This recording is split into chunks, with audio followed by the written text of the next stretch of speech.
I was on the beach with my boyfriend, Ethan, and everything seemed perfect. The sky was this pale, endless blue, and the wind smelled like salt and sunscreen. Ethan was holding my hand, pulling me toward the waves, laughing in that carefree way he always did. He looked happy, and maybe I did too. But inside, I was buzzing with something I couldn't name. Not sadness, not boredom, just this faint ache that something wasn't right. Something was missing, but I couldn't say what. We'd been together for 2 years. Ethan was good to me. He was kind, stable, never raised his voice.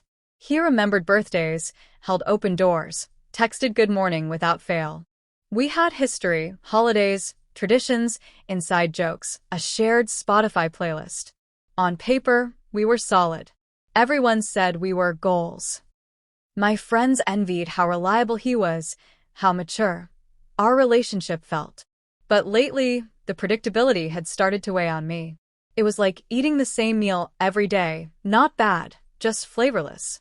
And I hated myself for thinking that. We set down our towels and stripped off our shirts. He kissed my shoulder, grinned, and raced into the water, shouting for me to follow. I did. The ocean was cool and sharp, the kind that wakes you up instantly. I dove in, letting the salt sting my eyes, hoping it would wash away the restlessness brewing in my chest. We swam together for a while, splashing, laughing, pretending to dunk each other. He pulled me close and whispered something silly in my ear. I smiled because that's what I was supposed to do. But my mind was elsewhere, trailing off in quiet loops. When we came out of the water, Ethan went to get us drinks. I wrapped a towel around myself and stood watching the waves, hypnotized. That's when I saw him. He was standing a few yards down the shore, tall, lean, just out of place enough to catch your eye. Dark hair, loose white shirt, one hand holding a paperback novel, the other tucked into his pocket. He wasn't trying to get attention. That's what made him more noticeable. I didn't recognize him, but something about him felt familiar, like a memory I couldn't quite place. He looked up. Our eyes met for less than 2 seconds. I quickly looked away, feeling ridiculous. But my heart did this little kick in my chest. It made no sense. It wasn't even attraction, not fully. It was more like recognition, as if he knew something about me that I hadn't told anyone. I turned back to the water, forcing myself to think about Ethan, about our weekend plans, about how nice he was being today. Ethan came back, handed me a cold soda, kissed my cheek. "You okay?" he asked. "Yeah," I said. "Just tired." We sat in the sun, sipping drinks. Ethan told me about a new project at work, something he was excited about. I nodded, smiled, asked questions. But part of me was still watching the corner of my eye, wondering if that stranger was still there. I didn't dare look. I wasn't going to give this feeling space to grow. But it was too late. The damage was already done. Back at the Airbnb, we showered and napped. Ethan made lunch, played music from his phone, hummed along. I sat on the couch, staring at nothing, wondering what the hell was wrong with me. I loved Ethan. Or I thought I did. Or I used to. He hadn't changed. So why had I? That night, we walked back down to the beach. The sky had gone this deep lavender. Stars were poking through the dark, and the ocean was soft and endless. We held hands. We were quiet. It should have been romantic. It was technically. But I felt like I was floating above myself, watching a scene that used to mean something, and now felt like a performance. Ethan said he was thinking about getting a dog. I laughed, said that sounded fun. He asked if I'd move in with him by the end of summer. I said maybe. But my throat went dry, and I had to force the word out. That maybe should have felt exciting. Instead, it felt like a rope tightening around my chest. We kissed under the stars. His lips were warm, familiar. I closed my eyes and tried to feel something, anything. But my mind kept drifting. Not to that stranger on the beach, but to this strange place inside me that felt hollow and loud at the same time. When we got back to the room, he fell asleep fast. I lay beside him, staring at the ceiling fan spinning slowly. I couldn't sleep. My body was still, but my thoughts wouldn't quit. I kept thinking about how easy it was to go through the motions. How love can start to feel like a habit. and how terrifying it is when you realize it's been a long time since you felt moved by someone you're supposed to love. I didn't get out of bed. I didn't do anything wrong. I didn't seek anything out. But somewhere in the silence of that night, I admitted to myself that something had shifted. That maybe I wasn't happy. That maybe I didn't want the life we were building together. And once you admit that, there's no turning back. The next morning, Ethan wrapped his arms around me, kissed my neck, and told me he'd had a perfect day. I smiled. I said, "Me too." But it was a lie. Because in the back of my mind, I couldn't stop thinking about that stranger. About the way his eyes met mine. About how, in that split second, I felt more seen than I had in months. I told Ethan I wanted to take a walk alone. He didn't question it. Just smiled, said he'd meet me back at the beach in an hour. I started down the shoreline, pretending I needed space to clear my head, but I knew exactly what I was doing. I didn't plan it, but I didn't stop it either. Part of me hoped I'd see him again. And I did. He was there, same spot, same book, like the universe had him on pause waiting for me. I slowed when I got close. He looked up again, this time longer. There was no smile, no game, just this quiet awareness that pulled me in. He said, "Didn't expect to see you again." And I said, "I wasn't sure I wanted to." But I stayed. His name was Liam. We started walking, no direction, just moving. The conversation started easy. Where we were from, how long we were staying. But it turned fast. He asked me if I was happy. Not just casually, but in this pointed, disarming way. I paused too long before answering, so he said, "That's your answer, isn't it?" And I laughed, but not because it was funny. It was because it scared me how right he was. There was something about him. He wasn't trying to impress me, wasn't flirting. He just listened. He had this energy like he'd seen things, been through things, and didn't need to perform for anyone. He asked about my job, my life, what I actually liked doing. Not out of politeness, but curiosity. It had been so long since anyone asked me questions like that. Even longer since I gave honest answers. We stopped near a cluster of rocks, and I told him about Ethan. About how we'd been together for 2 years, how things were good, stable, planned. I told him how I sometimes felt like I was watching my own life from the outside. Liam didn't interrupt. When I was done, he said, "Sounds like you're in love with the idea of how things should be, not how they are." I didn't respond, but my chest tightened. He wasn't trying to offer me a solution. He wasn't suggesting anything. But the way he looked at me, direct, still, it made me feel seen in a way I hadn't felt in so long. He asked what I wanted, and I didn't know. I said I used to want a house, a ring, the timeline. But lately, I just wanted to feel alive again. He nodded and said, "That's not selfish. That's human." We kept walking. It wasn't flirty. It was charged, but not in a cheap way. It was emotional, intimate, dangerous. We sat on the sand. He told me about a relationship he left 2 years ago. Said it ended not because of a fight, but because they were both pretending. I asked if he regretted it. He said no. He said he was proud he had the courage to leave something that was no longer real. I envied that. My phone buzzed, Ethan asking where I was. I told him I'd be back soon. Liam saw the name and didn't comment. He just said, "Be honest with yourself, even if you can't be honest with him yet." I nodded. And when I stood up, he didn't ask to see me again. He just said, "Take care of yourself." I walked away, heart pounding, unsure what just happened, but knowing it mattered. Back with Ethan, everything felt louder. His voice, his touch, his excitement, it all made me flinch inside. Not because he was doing anything wrong, but because I was suddenly aware of how numb I'd become to him. He told me he'd booked a sunset dinner for us. I smiled. I said that sounded perfect. But my mind was still back on that beach, back in that conversation, back with Liam. That night, over wine and grilled seafood, Ethan talked about moving in again.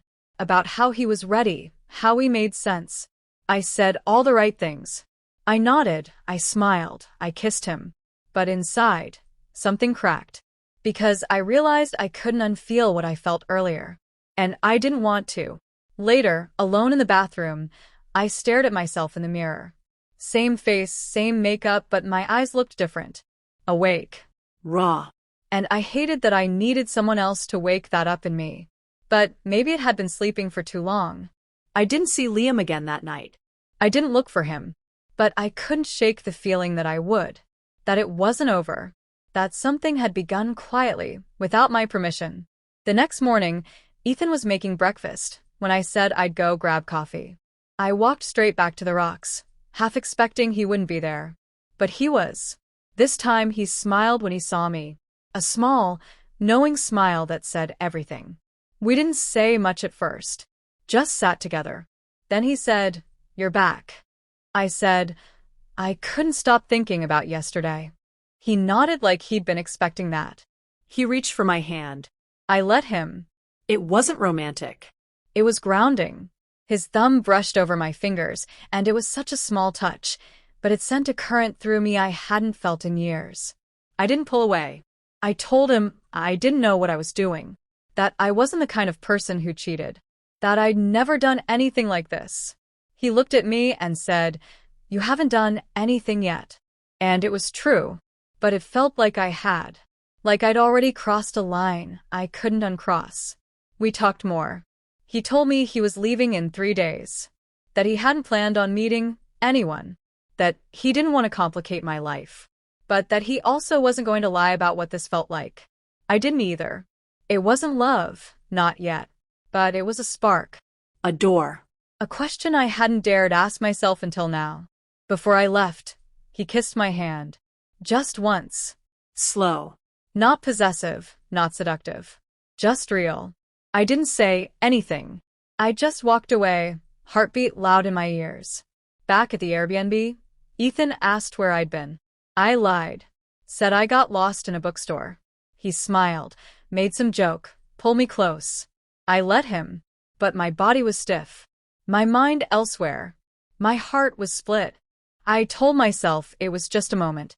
Just a walk. Just words. But I knew better. Because emotional cheating doesn't start with touches. It starts with truths you share with someone who isn't supposed to hear them. And I had told Liam more of myself in 2 days than I'd told Ethan in months. That night, I couldn't sleep again. I stared at the ceiling, wondering what came next. Wondering how many more lies I'd have to tell. Wondering how long I could pretend this wasn't happening. And deep down, wondering if maybe this was the beginning of the end. Or the start of something I hadn't let myself want, until now. Ethan noticed something was off before I even said a word. He asked if I was okay more than once that day. I kept brushing it off with smiles and excuses, but I could tell he felt the shift. I wasn't the same, and I wasn't hiding it well. I thought I'd feel more guilt, but what I felt instead was distance, like we were living parallel lives in the same room. I saw Liam again. I didn't plan it.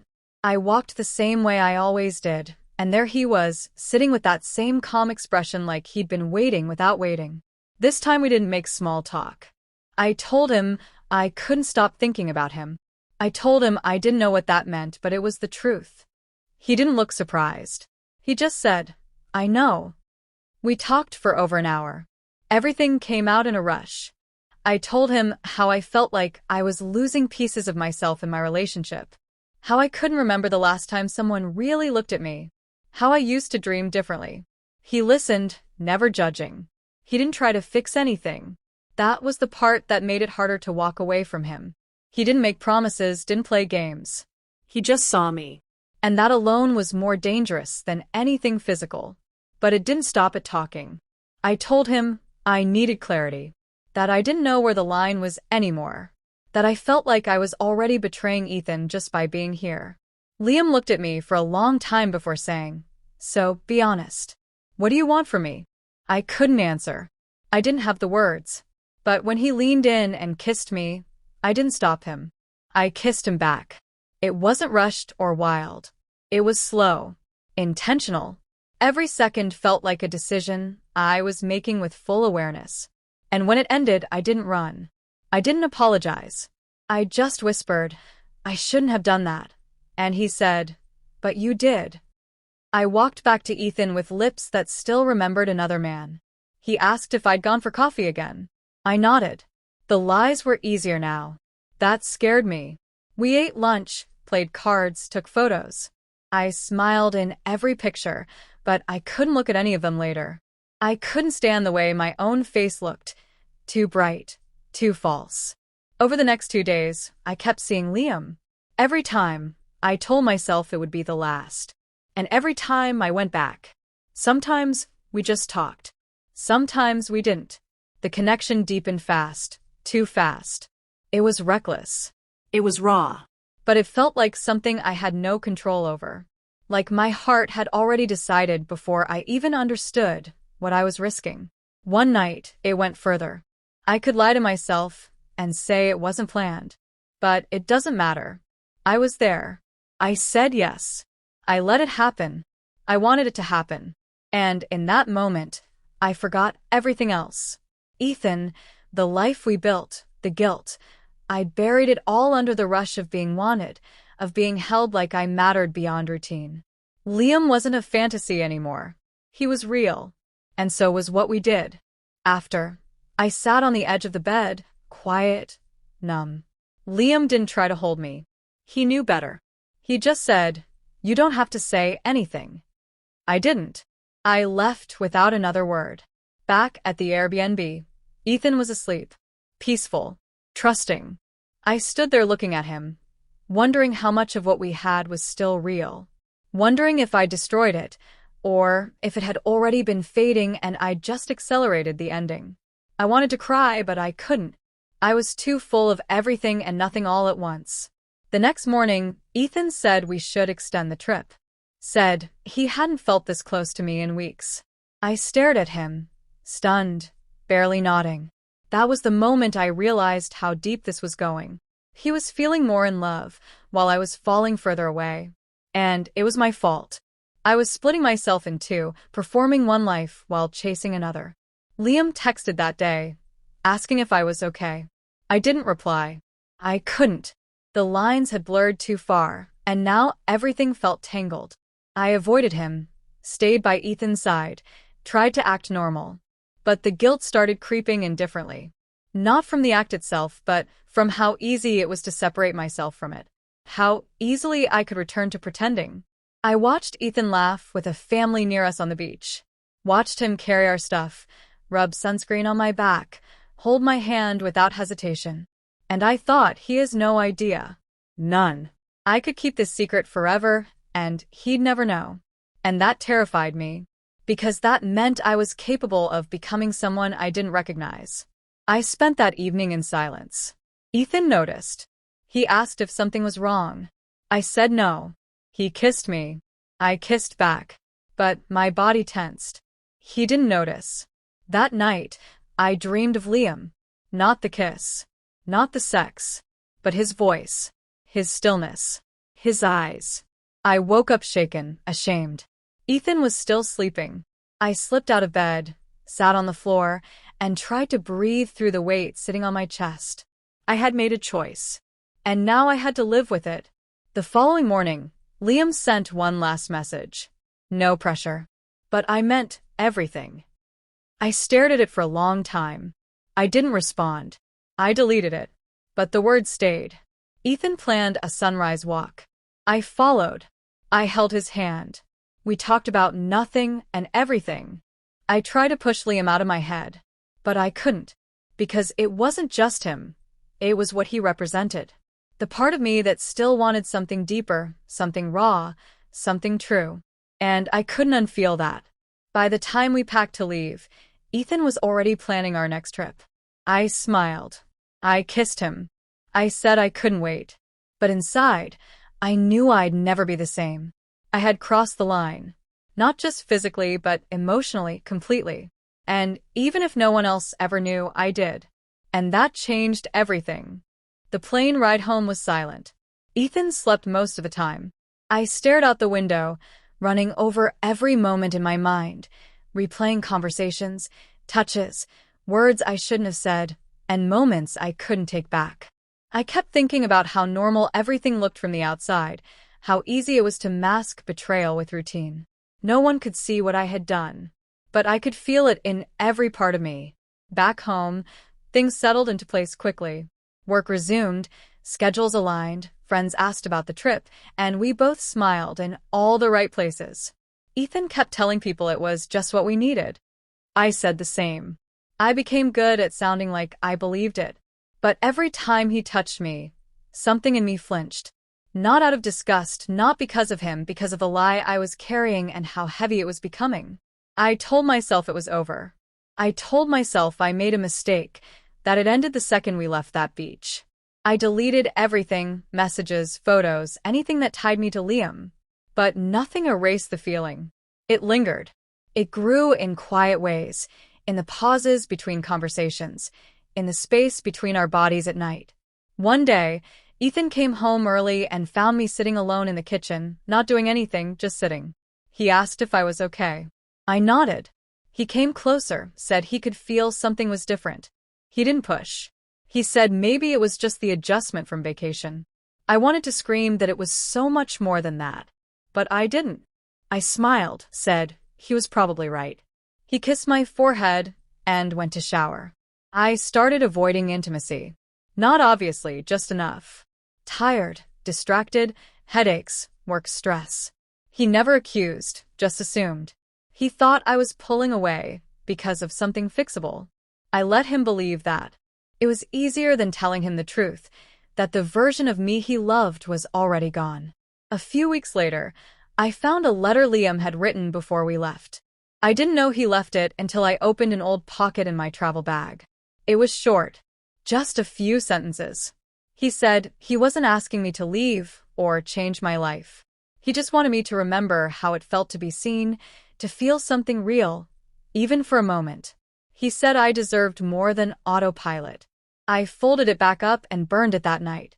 But every word was already engraved somewhere inside me. I began questioning everything. Not just my relationship with Ethan, but how I'd ended up here. How I stayed so long without realizing how disconnected I'd become from myself. It wasn't about Liam anymore. It was about what he represented, something honest, something unfiltered. Something that reminded me I was still alive beneath all the performance. Ethan started talking more seriously about moving in together. He even took me to see apartments. I walked through them like a ghost, nodding, agreeing, smiling at the right times. But I couldn't feel anything. I didn't know how to say no without unraveling everything. I wasn't ready to leave, but I wasn't capable of staying honestly either. I was stuck between who I was and who I was becoming, and it was tearing me apart. One night, he cooked dinner, lit candles, tried to make it special. I sat across from him and felt this overwhelming sadness. Not because I didn't care about him, I did, but because I knew he deserved more than a version of me that wasn't whole anymore. He talked about the future with such certainty. I nodded along, but my heart kept whispering that I was pretending. And I couldn't pretend forever. I didn't tell him the truth. I didn't confess. I never gave him that pain. But I did start pulling away more. I became distant in ways he couldn't explain. He asked if I was falling out of love. I said I didn't know.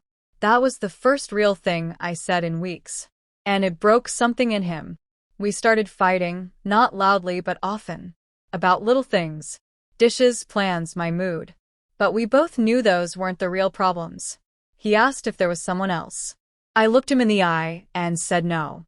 It wasn't a full lie. There wasn't anyone else now. But there had been. And I was still haunted by it. The silence between us became thicker. We stopped touching as much. Conversations shortened. I started sleeping on the edge of the bed. He started staying out later. We were unraveling slowly, and neither of us stopped it. Maybe we were waiting for the other to say what we both already knew. The final conversation came on a Sunday. We were sitting on the couch, both holding coffee cups, both pretending we weren't about to destroy what was left. He asked me if I was happy. I didn't speak for a long time. When I finally said no, he didn't even flinch. He just stared at the wall, like he'd known for months but hoped it wasn't true. I didn't tell him about Liam. I didn't need to. The damage was already done. He asked if I wanted to work on things. I said I didn't know. He nodded, and in that moment, I saw all the hope drain from his face. Not from anger, just from disappointment. He moved out 2 weeks later. It wasn't messy. It was quiet, like the slow fading of something that once burned bright. We hugged when he left. He whispered, "I hope you find what you're looking for." I couldn't respond. I just stood there, watching the door close behind him. In the weeks that followed, I kept thinking about what it all meant. Whether Liam was a mistake or a mirror. Whether I would have left Ethan anyway. Whether the person I became during that trip was always in me, waiting for a crack to slip through. I don't have the answers. What I do know is that I'm not the same. I carry both the guilt and the clarity. I miss parts of Ethan. I miss how safe it felt. But I don't miss the part of myself that vanished while I was with him. I'm still figuring it out. Still rebuilding. I haven't heard from Liam since. Maybe he knew his role in my story was never meant to last. Maybe he was just the push I needed to face the truth I'd been avoiding.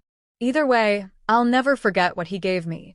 A glimpse into a life that felt real, and a reminder that living half asleep isn't the same as being content. People say cheating is unforgivable. Maybe they're right. Maybe I'll carry this forever. But I also know I was drowning before I ever touched another person. And in that drowning, I found a breath I didn't know I needed. That doesn't make it right. It just makes it real.